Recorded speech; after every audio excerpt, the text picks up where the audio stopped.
There's a lot going on in government, I'll tell you. And I have no idea who you are. Belva Jones, I chair the MIS department at the university.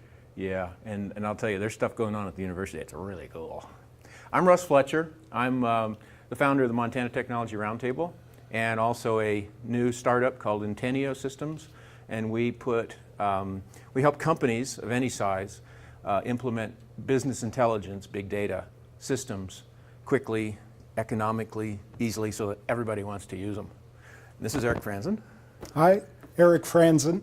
I'm president of SemanticWeb.com and been operating in the data space since about 2000, helping people with enterprise data questions and data quality, data governance, a lot of different data management issues. And about 10 years ago, I got involved in semantic technologies and the semantic web. It's a set of standards out of the W3C, the people that gave us HTML and CSS. And on Friday, I'll be giving a full presentation on that, but it's very data focused. And so I've always been very interested in data, and big data started catching hold a couple, 3 years ago. I started following that meme at the time, and I was glad to have this opportunity to come here and talk with Russ and y'all about what's going on with big data. The really fun part about this is it was probably about a month and a half ago. I was talking to a friend of mine in London, and he said, "Have you heard about Big Data Week?" He'd heard about my new startup. And I said, "No, what is it?" He says, "Well, they get together the big cities in the world, and they all sponsor events during the week, and then they share information, and they discuss things, and they try and collaborate a little bit." And I said, "Well, you know, shoot, I mean, Missoula qualifies." So if you look on the big data site, there's you know, Berlin and Chicago and Paris and New York and Missoula. So and it was so funny. I originally thought that this would be a statewide event, just because, I mean, we don't have enough big data in one little city to do that much for a week. Sat down with the origination group, about 6 of us, and I made that proposal, and they said, "Okay, fine, we'll think about that in a minute." And then they started talking. We filled up the whole week in about half an hour. There is so much going on between businesses, between the university, between the research that's being done and some of the companies here. It is absolutely amazing what's happening in Missoula. And I've long been an advocate of taking a look at a community and figuring out, what do you do really good? What could you really capitalize on? How could you build a business cluster? And we think that that's very much what we're beginning to do here with the Big Data Alliance being hosted by the Missoula Economic Partnership. This is going to be ongoing. All of these events that we're holding are all being filmed, so we're going to put them up on the tubes. And I think this is something that could grow quite a bit. But I really believe, you want to go to the second slide? I think it's time. Sure. Yeah. So, oh, sorry. It's a data quality issue right Yeah, well, I think it's appropriate. I bet you all know more about data than you think, because it's so involved in our lives these days. And so I'm going to have a little challenge here. We've got a whiteboard. I'm going to find a marker over there. If at any time during this event, during today's presentation, you can think of something that isn't impacted by data, or data doesn't have an impact on it, please let me know. I'll write it up on the board here, and at the end of our presentation here, we'll pick the best one. And I've got a bottle of wine here. We got a present here, a prize here for the person who can think up something that doesn't get touched by data. I got a pretty good idea. I'm going to walk home with this bottle of wine. It's a good bottle. I'm going to start thinking. So nobody's a dummy on this. We're going to show you how dummy we are. So hit it. And the reality is that there's so much disagreement, even among the experts, as to what big data is and what it's all about, that I did want to put that up there and make the point that if someone says they are an absolute expert and has all the answers about big data, you might want to think about walking the other way, or at least carry in a great big grain of salt. So, isn't data what computers do? Isn't it what they've always done? All these old machines that we've used over the years, isn't data what they were all about? Computing power? Even back in 1890, we were computing census data. So that leads me to the question, what's different now? What has changed to make this big data big and important and get on everybody's radar as it has? You'll hear, if you start digging into this at all, you'll hear a lot of different definitions of big data, and as I said, there's a lot of disagreement around it. But it kind of started with a definition that said big data affects these three vectors: volume, velocity, and variety. Those three factors of data qualify something as big data and a big data challenge. Now, I started hearing about big data as a theme 2 or 3 years ago, and that's when it started really hitting the mainstream press and being talked about in a lot of IT organizations. But back in February of 2001, a colleague and friend of mine named Doug Laney, who was working at Metagroup, which is now part of Gartner, if you've heard of Gartner research, talked about the 3D management of data and controlling data volume, velocity, and variety. So even that isn't really a new concept. Here's a more formal description of that volume, velocity, variety question. For those in the back, I'll read it. Big data is data that exceeds the processing capacity of conventional database systems. The data is too big, moves too fast, or doesn't fit the structures of your database architectures. That's the variety piece. To gain value from this data, you must choose an alternative way to process it. That's from Ed Dumble, who's been working at O'Reilly for the past few years. So people started realizing they were hitting walls as they were trying to work with the data in their systems. And they were finding that it wouldn't fit into their existing databases because it was too big. It was coming at them too fast from too many different directions and too many types of data. And they just weren't prepared to deal with it. So big data started catching on as vendor companies and experts came along and said, we can help you solve those problems. So let's talk about the volume piece. One metaphor that you may hear a lot is drinking from the fire hose. There is so much data in our world today. Anybody disagree with that statement? To give you a couple of examples, there is a category of databases called very large databases, and it's an official category, and I know this because they have an acronym, VLDB. And I just heard a presentation by this gentleman, Robin Bloor of the Bloor Group, last week, where he presented these statistics that very large databases grow exponentially, 1,000-fold every 6 years. If any of you have ever heard of Moore's Law, that says that computing power will double in size about every 18 months. So very large databases are cubing Moore's Law. Back in 1991, 2 megabytes was considered a very large database. If any of you have a smartphone, you know you've got a lot more power than that in your pocket today. And the expectation is that by 2015, the average very large database will hold 16 exabytes. That's a lot of zeros. How many of you have an exabyte at home? You know, in your kitchen somewhere? A good way to kind of break it down to kind of get an idea, the world produces more data in one day than all the grains of sand on all the beaches of the world. Think about that. That's a big number. So those are those very large databases that may be in one place. Here's some more touch points from our daily lives. Email, around 90 trillion are sent per year. Facebook has 1,310,000,000 users. Twitter has 645,750,000 users. Google, there were a Google lot. a whole Google lot of searches in 2013. Walmart, this was an interesting statistic for me, $36 million spent every hour of every day at Walmart.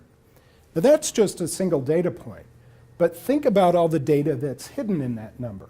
All those transactions, all those credit cards that get swiped, all that product data that may be in a UPC barcode that gets scanned when you check out. There's a lot of data involved in that, and a lot of data on the front end of the purchase and on the back end that Walmart is looking at as they see what's selling in a particular store, what do we need to buy more of, what analytics are they doing on the back end of that. AT&T, 190,000 cell phone towers in the US, 95.5 million wireless customers. So there's a big volume of data. One little thing, you go to Safeway, and I've talked to some executives at some of the grocery stores. It's getting to a point now where the value of the data that they collect on their consumers is in fact more valuable than the goods that they're selling.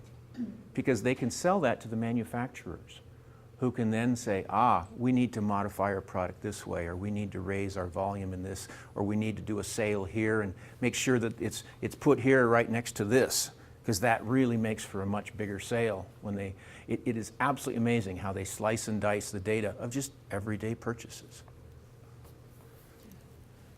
So the second factor of big data, the velocity factor. It's not just that there's a lot of it, but it's moving fast. It's flying through our systems and across the web. And that is another processing challenge for the machines in our lives and the humans in our lives. What do you do with all this data if you're trying to get out from under a large amount of it and it just keeps coming faster and faster?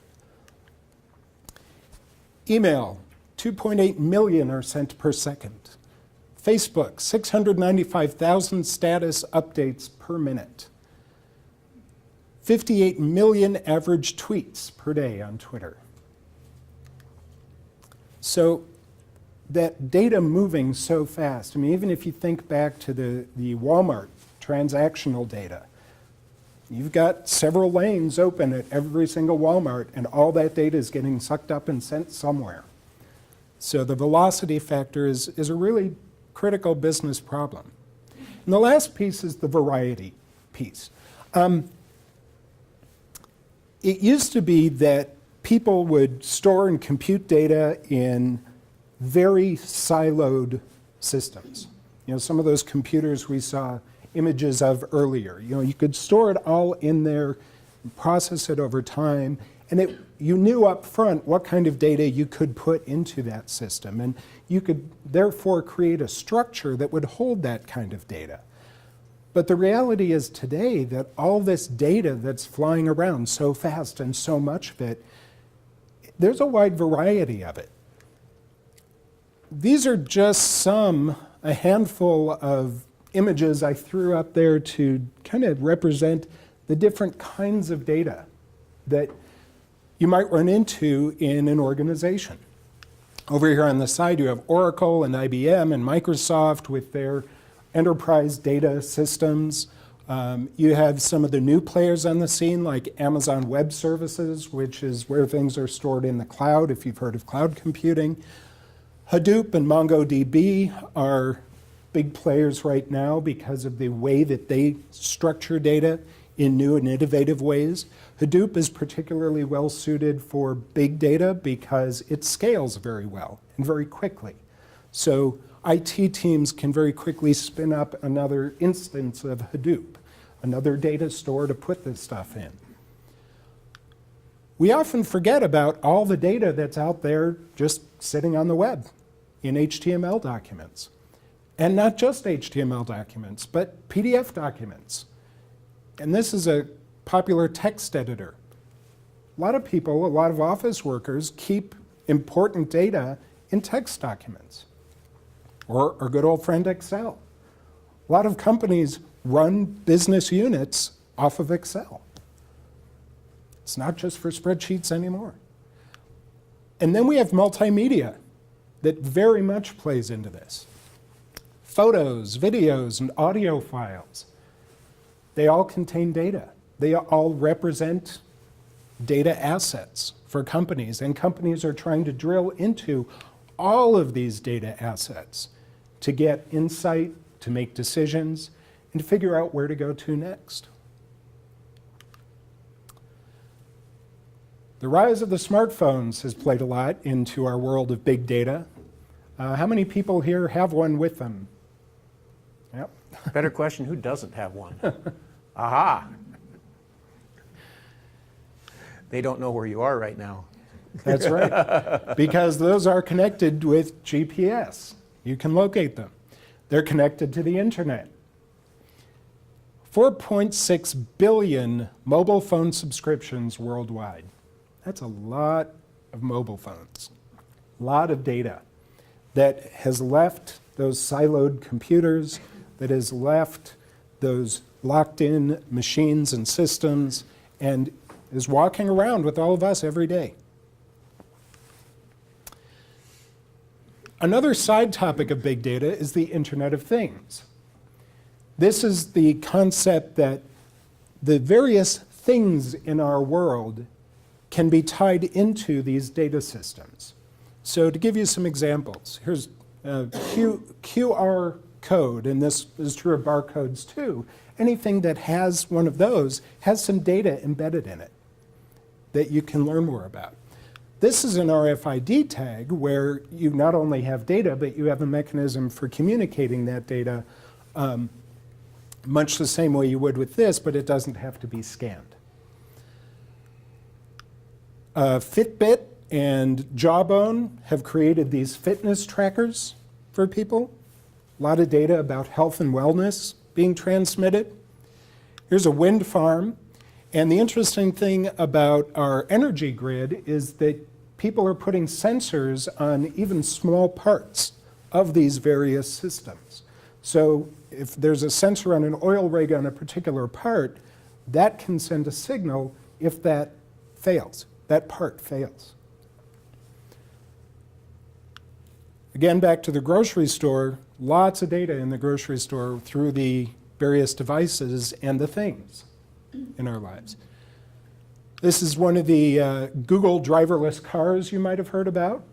And even if you look past the futuristic driverless part, a lot of our newer automobiles are tied into the internet and are sending data and receiving data, using it when you plug into the inboard GPS.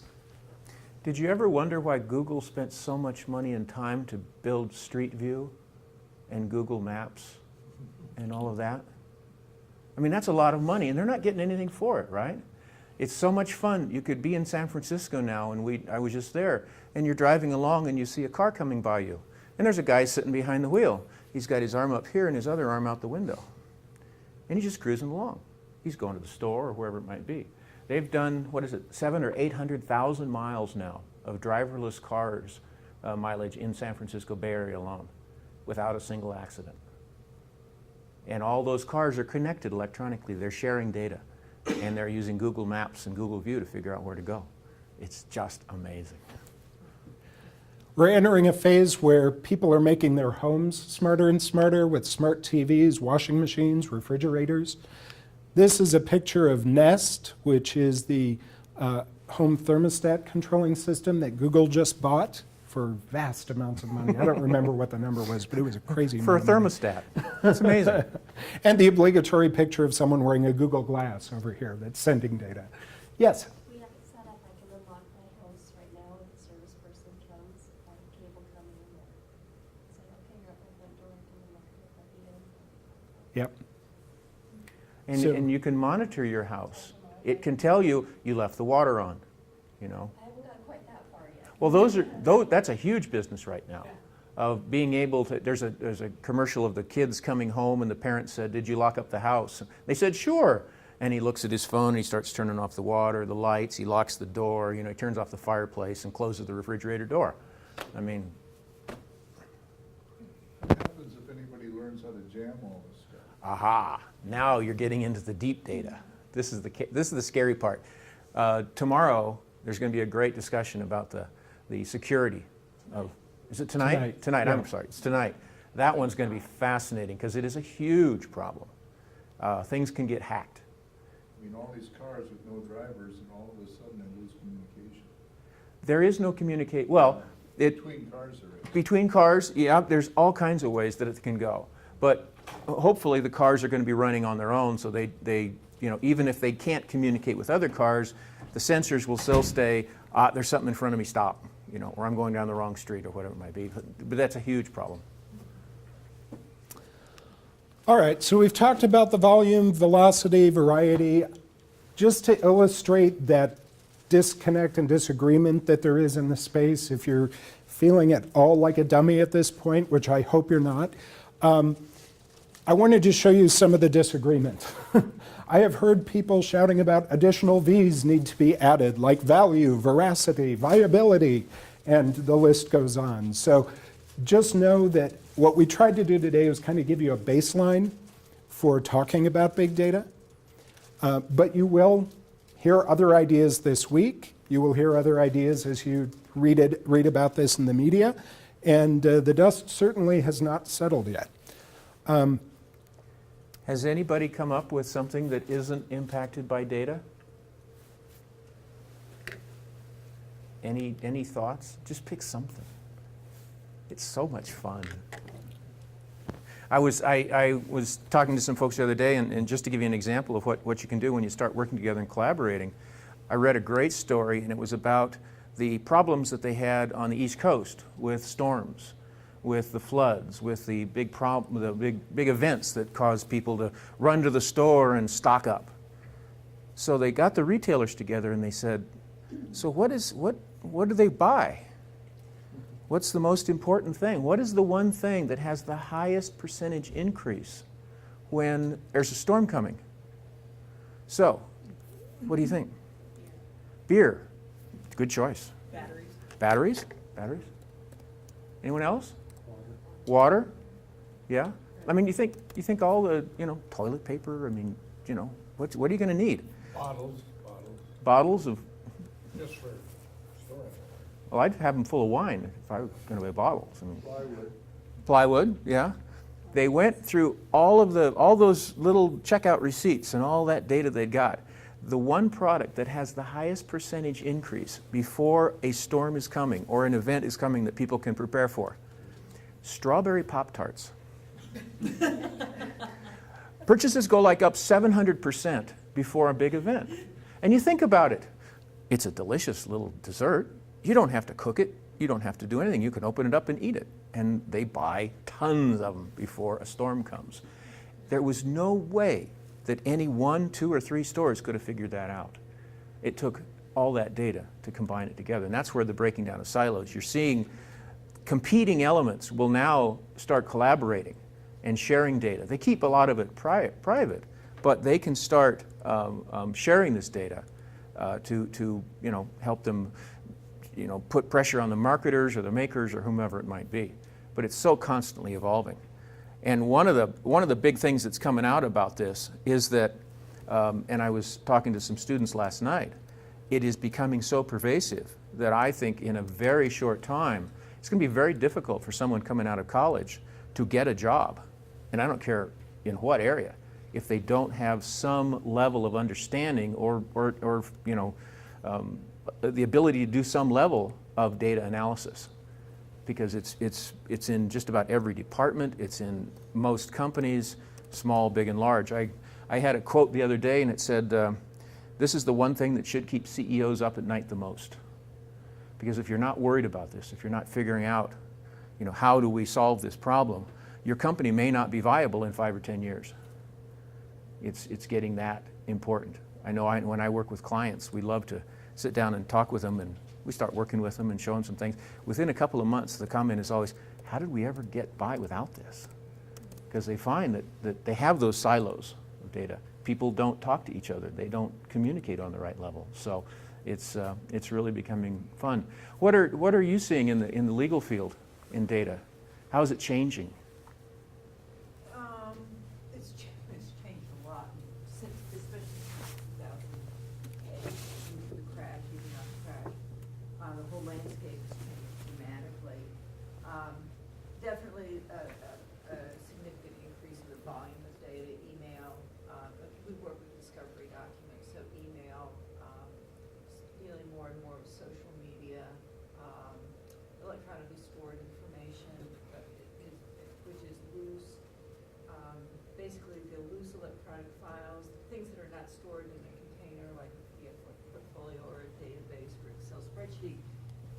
AI are the files that are sitting on your hard drive that aren't necessarily stored in anything, and all of which can be part of the discovery process in a legal setting, and managing, just managing that kind of data for attorneys so that they could look at large volume of data and find what is pertinent to their specific case, to the specific case they're dealing with, or what's privileged, or whatever the criteria is. I mean, there's,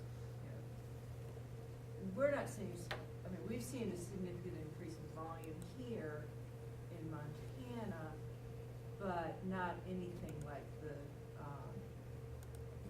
what's happening on the coast in terms of big lawsuits.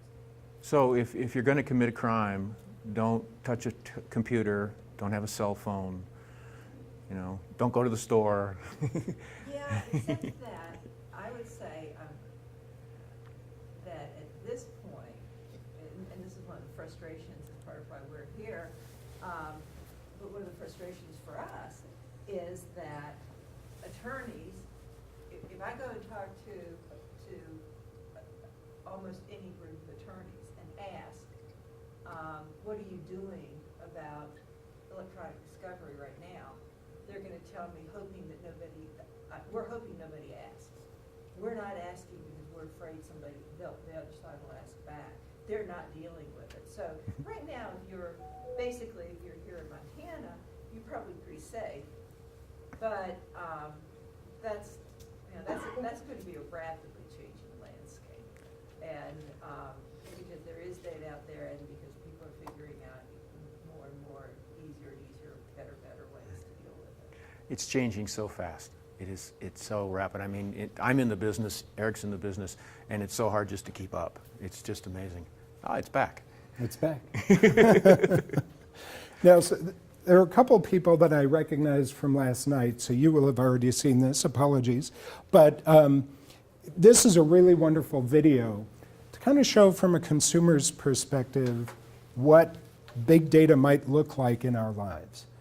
You can also, while you're watching this, take the perspective of imagining what's going on the other side of these transactions at the companies that own or are collecting this big data. So,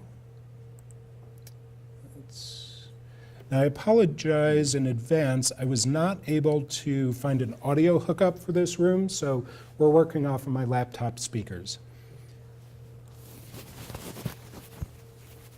It's quiet to start, but I'm just going to the video.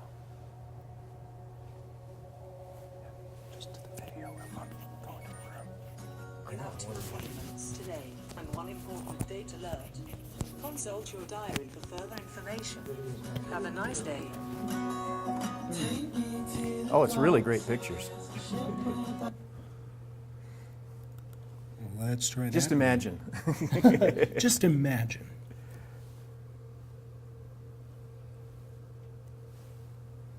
I saw that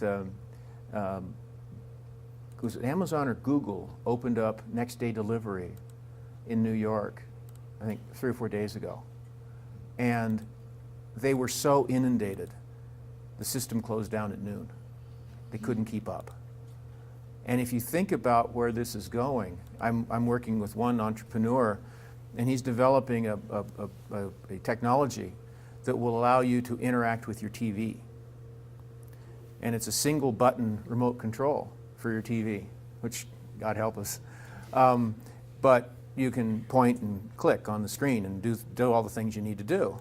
And if you see something in a TV show, like a vacuum cleaner, you can click on the vacuum cleaner, and up will come all the information about it and where you can purchase it.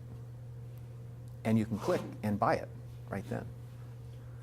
You can click on a sports figure who's playing football and click on him, and it'll give you his stats for the game, but also for his career. You can't buy him. It's the data behind all of this is just absolutely fantastic, and somebody's saving all of it too. So they can tell what you're clicking on, what questions you're asking, and start seeing interest patterns. All right. Try this again.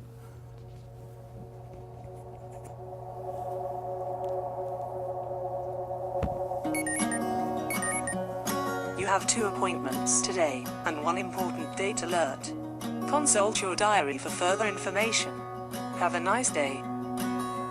Take me to the docks, there is a ship without a name there, and it is sailing to the middle of the sea. The water there is deep. So, what's on today? Anything you've ever seen. Jump right in and swim until you're free. Oh, Julie's birthday. Better Skype her. I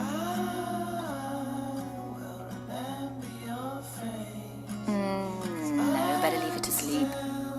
Oh, that new Kevin Spacey production's on at the Old Vic. And Rihanna's big tour kicks off at Twickenham. Ah, brilliant. Joy Smart Shopper event starts today. Yep.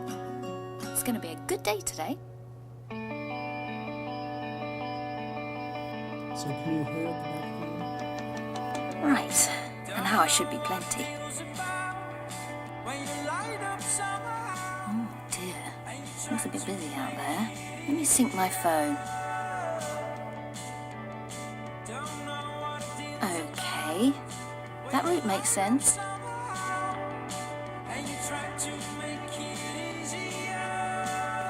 And a coffee will go down nicely.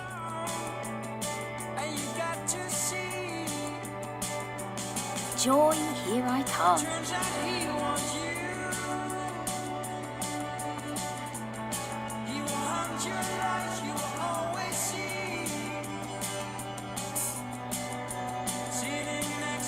Green is big in Tokyo, but it's red in London.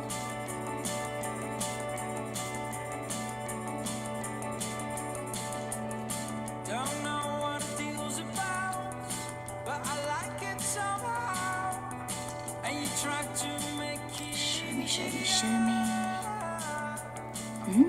That's nice. That's quite nice. Not sure about the colour on that. Yes. Love this coat. And you got to see. Children, he wants you. Who'll control your life, you will always see. Well, I like it. Let's see what my friends think. Did you wrong? And you got to see. Children, he wants you. Instagram. He will hunt your life, you will always see. Oh, here we go. Sitting next to you. Thanks. Oh, cheeky. But you know what? I agree. I'm gonna buy it. Time to pay. Which till is free? Ah.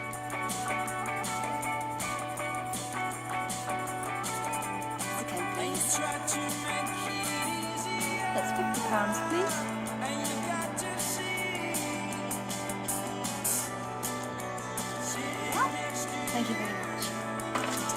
There's your receipt. Thank you. Have a good day. You too. Bye.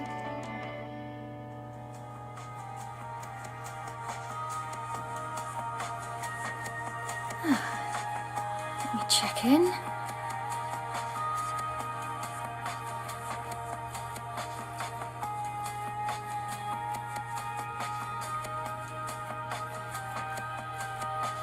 Okay, sacred.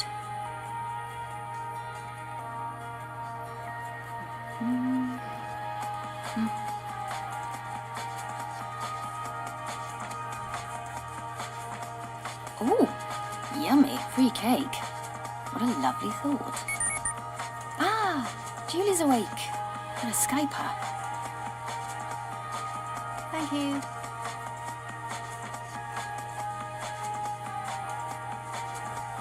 Hi, Julie.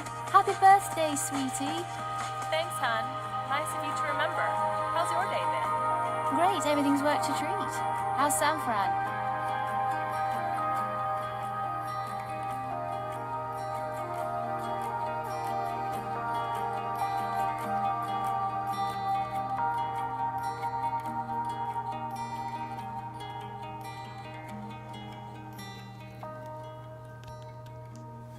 How many would you like to go shopping like that?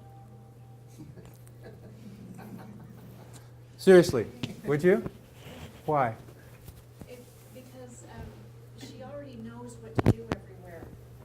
She's learned, she's taken time to learn how each of those little devices works. And she's not, there's never a glitch, she's not frustrated with any of them. She doesn't have to say, hey, somebody come help me, I don't know how to use this. And why would she I wouldn't want to take time to learn all of that. If I could just go look for the red coat, I don't need really to walk into the store and have my phone tell me, give me a map to the red coat. I don't want to shop that way myself. How did it come up with the red coat? I don't know how it came up with the red coat. Yeah, see, that's where all the data from all of her past shopping experiences Maybe she wanted red. and what she'd looked at in the newspaper or the Maybe she magazines. wants red. And this is one of the questions that I have about, some of the work that I do, I keep reading about how I'm seeing this phrase about customers demand a certain kind of experience. Customers are demanding personalized experience, demanding to know where the red coats are. Well, if I have one red coat, I'm not gonna look for another one. Yeah. And I don't really, did any of us raise our hands when you asked that question that we all wanna shop that way? I don't know who's demanding this stuff. Well, Millennials? Is this yeah. The kids seem to be Millennials want? more adaptable to it, or, Those damn kids. well, I don't know, I mean, I'm not saying that. But I kind of agree, I mean, I don't really want corporate databases to know that much about me, frankly. Too late. It's probably too late for that, you're right, but, But you notice the first coat that came up was brown. I didn't notice that. Yeah, the first came up as a brown coat, and she said, "No, I don't like that." And she went red. Oh, I like red. Okay.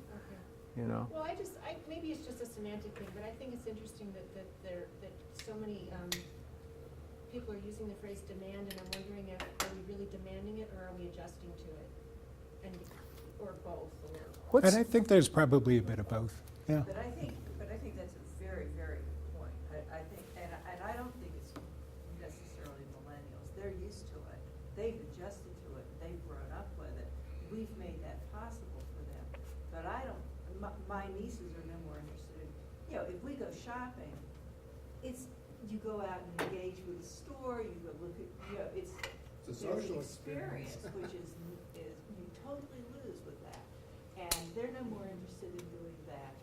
They may come home on the subway home from work, order dinner to be delivered to their New York City apartment, so that it's there at 6 o'clock or 7 o'clock when they get home. That they might do, where I would not do that. But to go out and do clothes shopping, they're gonna go to the store. So I think it's a very good point. So, does big data have the opportunity to make us more isolated? Or does it ultimately have the idea to help us build even better community and networking and relationships? She could Skype her friend. Right. She could send out this coat to all of her friends and say, "What do you think?" You know, you how many billion tweets a minute, or whatever it is, Well, I think, for those of us who don't care for shopping that much, it opens up time for me to do that really efficiently, so I can use my time for other things. What is the most valuable thing each of us has? It's our time. How many of you love to go grocery shopping for cans of peas? Think about it. How much time do we waste going to the grocery store and buying just the stuff to keep the pantry full? There's a great new device coming out, and it basically puts a sensor around the door into your pantry or your cupboards or whatever it is, and you program it and says, "I want at least 6 cans of peas, never less than 2 cans of peas." So when you take out that last can of peas that clicks it over, it sends a message to Amazon or Google or whomever, or your local grocery store, and they start building the delivery that's going to come to you, that's going to bring you all up to your levels of commodities that you want. You can still go to the grocery store if you want to go run the aisles or whatever, but you don't have to go buy cans of peas. I have to say, as somebody whose business for the last 25 years has been looking at other people's documents, that's just scares the hell out of every single one of us, and I don't care what age you are. That should scare the hell out of us. And having somebody track my cans of peas in my cupboard, we spend our time looking at what people put on and documented, intentionally written down on paper and saved, or written electronically and saved. That's bad enough. You wouldn't believe what people do. But the idea that we would be tracked without, and we are tracked without our having any cognizance of what that is, it should scare the hell out of every single one of us. So there's an interesting question, I think, in technologies like this that should be presented to any entrepreneur or enterprise that's engaging in this kind of activity, and should be asked a lot more frequently than I think it is. And that question is, just because we can, should we? And I mean, this is really cool technology, and as futuristic as that may have looked, everything in there is possible today. I saw a mirror that operated exactly like that 2 years ago in an R&D lab in New York. And it was wired up with a prescription bottle so that it could remind the user who seated on the little ledge at the front of the mirror to take their medicine every day. And when the last pill was gone, reminded them that it was time to fill the prescription. And it put the doctor's name and the pharmacy's phone number right up there so they could take care of that at that instant. And it was all gesture-based, much like the woman in this video was doing. Every piece of technology shown in there is possible today. They haven't all been wired up yet, but they're there. Just because we can, should we? And then if we shouldn't, how do you stop it? Yep. Because there's always going to be a group of people who are going to say, yes, I want it. Whether or not they we demand should, it, it's whether there are we going to be have to. people saying they want it. Well, and there you go into the entrepreneurs who are saying, yeah, I have to because it's going to be a big business. This is something that people are going to want. And we may perceive it as being invasive, but I think what happens is it begins to become less and less as you just get overrun by it all. And I know my kids are deep into this, and it's nothing for them. They don't think about it. But there are certainly questions there, should we? I do want to weigh in with one other thought on the whole privacy and control of your data idea here. There was a wonderful book a few years ago by a gentleman named David Siegel called Pull. And it was about the power of the semantic web, this space I operate in. If you think right now about all the companies you as a customer, as an individual, do business with, on your healthcare side, the pharmacies, the hospitals, the doctor's offices, the insurance companies, the grocery stores, the places you shop around town, the places you shop online, your banks, all of the businesses that you do business with. You have a data profile, or probably more than one, at each and every one of those. And the wonderful concept that David raised in his book was the idea of a personal data locker, where you own your data, and you have a single place where you are storing it and curating it and managing who gets access to what data points at what time. And that is something that the technologies that we've looked at today can enable, that will actually help us with our privacy and our control over our data. But the corporate forces collecting the data would quash that idea, I suspect. Well, but if I have a single canonical source for my data, and I have the ability to parse it out to whatever entity I want to at whatever time, and give them access to only certain data points.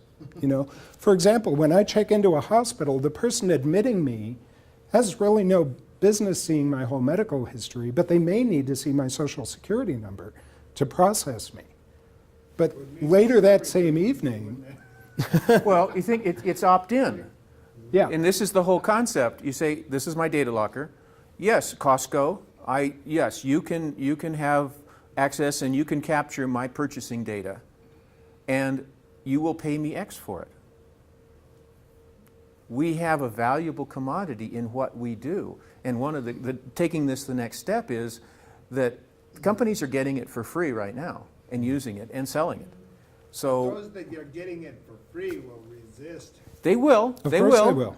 but and they have a lot of power. that doesn't mean it can't happen. No, but it. Because as we've seen here, there's kind of a... Our relationships are pretty skewed in the favor of those I who know. have that. I know, but if you start thinking about the consensus or almost consensus here is, that scares me, that scares the hell out of me. So you think that's a business opportunity to figure that out? Oh, it's Absolutely, very much and it's very much ongoing right now. I know people who are working on that very business model. Sure. I do it by trying to use cash as much as possible, and I hear they're trying to figure out a way to track cash transactions to the. Well, they have all European cash has chips in them. That's, I'd say, anathema to free society, in my opinion. It works though, but But there's so It might much work, now but it's not a good that idea. the chances of one person being picked out of that they're so overwhelming. No one has figured out how to harness it. And, to find you in the Costco parking lot, yes, someone could do it, but what are the chances if you're not doing Yeah. something that you're not supposed you'd to be? Yeah. you'd be surprised how easy it is. And but for the average person, my husband knows I'm here. You can track me right now. I'm not doing anything I'm not supposed to be doing. Part of it is what you allow yourself to be hooked up into. I'm not on Facebook. I Yeah. don't have any friends that are tagging pictures of me on Facebook or my kids or saying, oh, and we're going to go to so and so's party. I don't choose to, engage in any of that. I don't care if the companies have my purchasing information. There's different compartments that you can put yourself in. You don't have to open yourself up to everything. Unfortunately, so many people have on accident already, the spring break pictures, we're taking pictures of, in my business with my logo on it. And everything's evidence. And if you can't separate that, if you can't Google yourself and see how much stuff is out there, you do actually have a little bit of control over that. How many of you Google yourselves on a regular basis? There are three things that we on the internet. I graduated from university, my grandpa's obituary, and my homeowners. It always tells me how much money I gave to some political candidate. Yeah. That seems to be the first. Hopefully the right ones. God bless you. And she thanks you very much. And by the way, you left the light on in your bathroom. Yeah, right. It happened so fast. I was on a website, I was looking at a purse, I was thinking of buying it. I closed it, I went to the New York Times, the purse was on sale on the front page of the New York Times. Amazing. That. Amazing. But how could they pick her out of all these billions of people? It's not personal. Well, it is. I was logged into the New York Times as DT Franson, and they know that DT Franson is interested in this red purse from Coldwater Creek. Yeah. And you better buy it quick because Coldwater's going out of business. Yeah. You know what you... Shoes.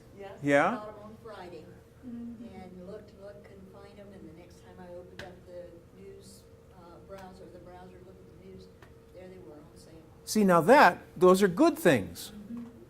That's good that happened by being tracked, So... Is it though? It's a little in my opinion, it could be, but And she's the technology blogger. I love it. it could be, but I think if we understood why it's happening and how, if there wasn't so much, there's a sense of secrecy, and I didn't opt into this. Yeah. Maybe I did. That's Maybe the key. Somewhere I checked a box that says yes, I read the security agreement or the privacy agreement, and I really didn't. All 12 pages of it. I might have opted in, but I don't normally have the sense. I feel a little bit taken aback when I see those things because I don't know how or if I actually opted into that. And for me, that's the problem. If I knew that yes, I'd chosen all of that, it would be kind of cool.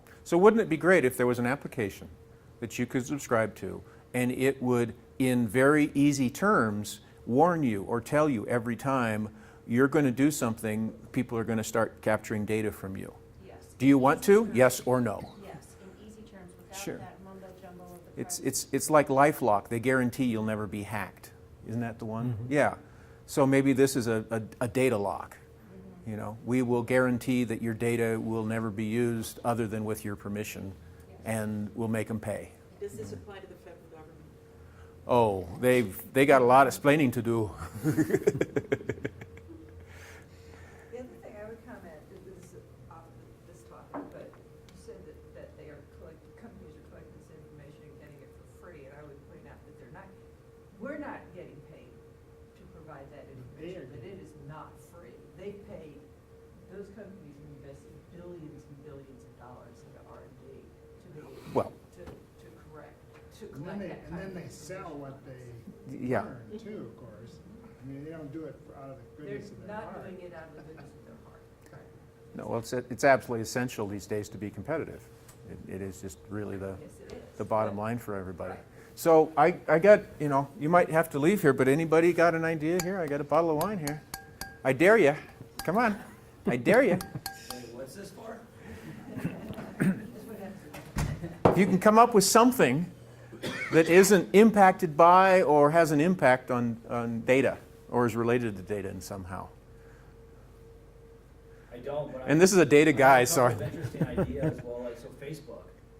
What if there was a reverse model of Facebook where they thought of the user as their customer and the person that they're selling the data to as their user? Mm-hmm. So where they come to me and say, yeah, well, we're going to sell your data, right? But you're a customer, so we'll pay you for your data, and then we'll go over to our users, and then have them pay for it too. And then as far as being anonymous, there are ways to cover your tracks using Tor browsers and things like that. Mhm. So if you don't want to be tracked, it's not that you're asking somebody else to not track you. You have to be the person, kind of like you were saying, responsible for making sure that your tracks are disappearing. You have to be proactive. You And- gotta be pretty damn good at it though, too. I mean, just bumbling through life, you're gonna be in trouble. So find any normal 8 or 9-year-old and they can do it for you. I mean, that's how they grew. And the thing is They that wouldn't know why you'd want it done though. yeah, you think about the Safeway example. I mean, they're collecting all this data. Well, in a sense, they're kind of paying you for it because you get the alerts about the deals, or you get so much off every time. Where the people that aren't getting tracked by data can't get the discounts. So in effect, they've kind of already moved into that model. But I think I think we will see an evolution to where it'll become more of an opt-in and permission-based gathering of data, and it'll become something that for people it's very valuable. So why shouldn't they be earning something? You're right. Why aren't they the customer? Roz, I think that the consensus among the general public would be, we want to be able to be private, but they don't organize themselves very effectively, and those forces that are on the other side are very well organized and very well funded. So They're just I think it's a battle, and I don't think they're just individuals. Yeah. Corporations. Corporations are just individuals. It's no big deal. I think one thing I will say, and I'm not defending corporate America in any way, but from a mercenary standpoint, the ones who are using big data really effectively are well aware of the creepy factor, and they're paying very close attention to it, and they could be doing much more aggressive marketing and aggressive personalization of services than they are doing now because of their aversion to that creepy factor. And there are people in these organizations who have that same reaction about their own data. So there is a balance even now going on within these companies to try to figure out what that safe spot is, and I don't think there's a good clear answer yet. Wonderful Target was one of the first corporations that really got burned with this when they went too far. Have you heard the story? the CEO just got fired, basically. So when a young lady is pregnant she will start buying certain things, vitamins, certain creams, etc. So they figured out, wow, it's great. If we see this pattern, there must be somebody in the household who's pregnant. So we could do a flyer and send them a flyer in the mail. It has all these great things, you know, cribs and bottles and diapers and all that kind of stuff. So they sent it out and they started the whole program until it got to one house. And the dad was sitting there and, you know, there's no mom in the house, there's just the daughter. And he's going, why are we getting all this stuff about pregnancy? You know, what's going on? Turns out the daughter was pregnant. So they got hammered on that one, but they refined it a little bit. So now they send out the flyers, and it's got things like, as well as the cribs and the diapers and everything, it's got lawnmowers and it's got, you know, manly things, etc. So it's kind of hidden away, you know. That's the whole point of why they did it in the first place, was to make it specific. Well, this way it's still specific. If you through it, you'll see stuff you need, but it's not everything. So they've made it just a little less invasive. Yeah. They took a little bit of the creepy out. They're trying to find that balance. No. So, any other questions? Any ideas? Any thoughts? How's the U doing with the data there? We've been working for several years now trying to put together some big data programs. And we are working through this faculty approval process for the certificate of big data that's in the business school. Hopefully it'll be interdisciplinary. That's kind of what we're working toward, and trying to get some buy-in from the math department and the CS department. I watched a presentation last night from one of the biology professors, and he's working with human genome, and so he comes out with just billions of bits of data for all these genomes. And the problem is, how do you figure out, how do you visualize it? How do you look at it so it isn't just a clog of huge numbers and all these CATG, that's the genome, and they figured out that there was this one program that's used by art students in the art industry, the entertainment industry, and that one could be used to do it. And so I was talking to them, and now they're thinking about getting art students or media art students to come in and help them visualize sequencing of the human genome so you can understand it. It breaks down barriers like you can't believe.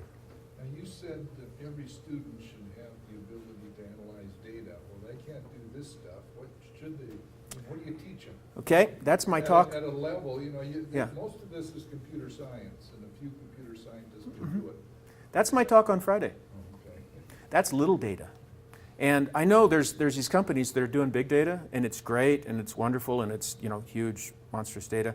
But I personally believe the real big factor in this is called the little data. It's the data within a business or within an organization. And if you can break down those silos between the departments, you start seeing incredible benefits to the company. It becomes much more of a proactive effort as opposed to a reactive effort. So that's little data, and I think little data is where all the money is. Anything else from anyone?